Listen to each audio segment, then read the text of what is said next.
Process, it is a journey जो आपको पूरी करनी होती है।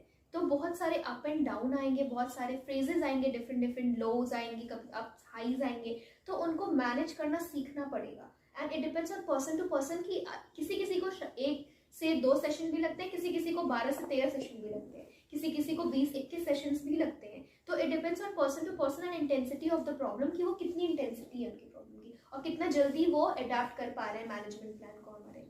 ओके मैम, जैसे सपोज कि हमारे पास कोई क्लाइंट आ रहा है या कोई पेशेंट आ रहा है, तो क्या हमें सिर्फ उसकी काउंसलिंग करनी जरूरी है या फिर अदर फैमिली मेंबर्स की काउंसलिंग भी उसमें इंक्लूड करना जरूरी होता है? डेफिनेटली हमें अदर फैमिली मेंबर्स जो उनके अटेंडेंट होते हैं या जो लोग उनके साथ रहते हैं उनकी काउंसलिंग करना भी ज़रूरी होता है। उनको ये बताना कि किस तरीके से इनको मैनेज किया जाए, कौन सा बिहेवियर प्ले करना है उनके साथ, कौन सा बिहेवियर नहीं करना है, क्या चीज़ें उनके साथ करनी है, क्या चीज़ें नहीं करनी है, बहुत ज़रूरी है उनको ये बताना। एक तरीके का साइको एजुकेट, यस, एक तरीके से उनको साइको एडुकेट करना है कि प्रॉब्लम क्या हो रही है और इसको हम कैसे मैनेज कर सकते हैं इन a very healthy way.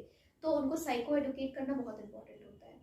Okay ma'am, तो हमारे पास जैसे बहुत सारे केयर गिवर्स आते हैं, पेशेंट होते हैं, अल्कोहलिक पेशेंट हैं, स्किज़ोफ्रेनिक हैं, ADHD बच्चे होते हैं, कई सारे ऐसे बिहेवियर प्रॉब्लम्स होते हैं, उनमें जो उनके केयर गिवर्स होते हैं वो बहुत ज़्यादा पैनिक हो जाते हैं, परेशान हो जाते हैं, तो आप उनके लिए कोई टिप्स बताना चाहेंगे? डेफिनेटली सबसे पहले तो उनको एकदम काम डाउन रहना चाहिए और सबसे पहले साइको एडुकेट करना हमें बहुत इंपॉर्टेंट होता है उनको कि ये प्रॉब्लम क्या है और क्यों हो रही है, what is the causes behind that and what is the problem. So हम उन्हें सबसे पहले साइको एडुकेट करते हैं कि ये प्रॉब्लम, अगर मान लीजिए ADHD का कोई बच्चा है तो उसने अगर कोई इम्पल्सिव बिहेवियर शो कर रहा है या फिर वो बहुत हाइपर एक्टिव है, इनअटेंटिव है, तो हम वो डेफिनेटली असेसमेंट करते हैं। असेसमेंट के बाद हम उनको साइको एडुकेट करते हैं कि these are the symptom of ADHD and ये उनके मैनेजमेंट प्लान बताते हैं। तो पहले तो उनको पॉजिटिव रहना बहुत इंपॉर्टेंट है। ये सब चीज़ें बहुत ही कॉमन हो चुकी हैं, इट्स नॉट लाइक कि कोई मेंटल डिसऑर्डर हो गई है तो इट्स अ स्टिग्मा। जब तक आप खुद को एक्सेप्ट नहीं करेंगे तब तक दुनिया कभी एक्सेप्ट नहीं कर पाएगी। तो सबसे पहले आपको पॉजिटिव रहना पड़ेगा, आपको समझना पड़ेगा, उसके बाद हम नेक्स्ट स्टेप पे जाएंगे कि कैसे हम आगे मैनेजमेंट प्लान बनाते हैं। तो ma'am, according to you, counselling के जो प्रोसेस होते हैं या काउंसलिंग होती है, तो जनरली हम लोगों को लाइफ में कुछ ना कुछ प्रॉब्लम्स तो होती हैं, कभी ना कभी हमें भी होती है, आपको भी होती है, बच्चों को भी होती है।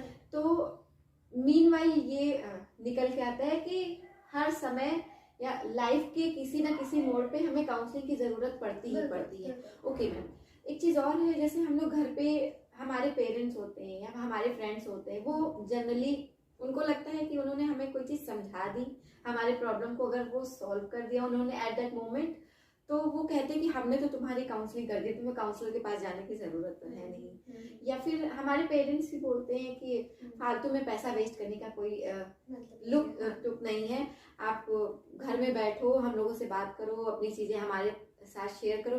तो क्या ये चीजें ठीक हैं? क्या हमें मतलब हमारी जो चीजें, हमारी जो प्रॉब्लम्स हैं, हम घर बैठे अपने दोस्तों में, अपने पेरेंट्स से डिस्कस करके उसके बारे में एक प्रॉब्लम का फाइनली जो सोल्यूशन होता है, परमानेंट सोल्यूशन होता है, क्या वो हम निकाल सकते हैं या हमें काउंसलर या साइकोलॉजिस्ट के पास जाना ही चाहिए अगर हमें लगता है कि हमें काउंसलिंग की नीड है या हमें किसी प्रॉब्लम के लिए प्रॉपर एक गाइडेंस की है, एडवाइस की नीड है? तो आप इसके बारे में क्या बताना? So very good question you asked me. ये बहुत ही कॉमन और बहुत ही अच्छा क्वेश्चन आपने मुझसे पूछा है। ये जानना बहुत ज़रूरी है लोगों को कि घर पे जो एडवाइस, जो सोल्यूशन पेरेंट्स देते हैं बच्चों को या उनके फैमिली मेम्बर्स, रिलेटिव्स देते हैं, ये definitely this is not a counselling, because counselling is a very scientific and systematic way, right, which we have learn, which we have experienced and learn through many years. हम बहुत सालों में ये चीज़ें सीखते हैं, बहुत सारे प्रैक्टिकल चीज़ें करते हैं, तब हमारे अंदर वो इनकलकेट होती है, right. And counselling is a non judgemental and confidential thing, जो बाकी अगर हम फैमिली मेंबर्स को देखें, जो लोग हमें सोल्यूशन दे देते हैं, इंस्टेंटली बता देते हैं तुम्हें ऐसा नहीं ऐसा करना चाहिए, वो अपने एक्सपीरियंस के अकॉर्डिंग बताते हैं। वो एज ए इंडिविजुअल उन्होंने अपनी लाइफ में क्या एक्सपीरियंस किया है वो आपको राय देते हैं, वो सोल्यूशन बताते हैं, बट वो बीइंग अ इंडिविजुअल बिना आपको जज किए आपको नहीं, आपकी सिचुएशन नहीं समझते। They can not be a empathetic person. वो आपके शूज पे आके, आपके साइड पे आके नहीं देखते हैं, वो अपने एक्सपीरियंस को एक्सप्लेन करते हैं। आप कितना क्या फील कर रहे हो, कितनी डेप्थ में फील कर रहे हो, क्या इंटेंसिटी है आपकी उस सिचुएशन को लेके, they are not able to understand, they just share their experience कि मेरा ऐसा एक्सपीरियंस था, ऐसा हुआ, तुम्हें ऐसा करना चाहिए। तो वो काउंसलिंग बिल्कुल नहीं होती है, वो बिल्कुल रॉन्ग है।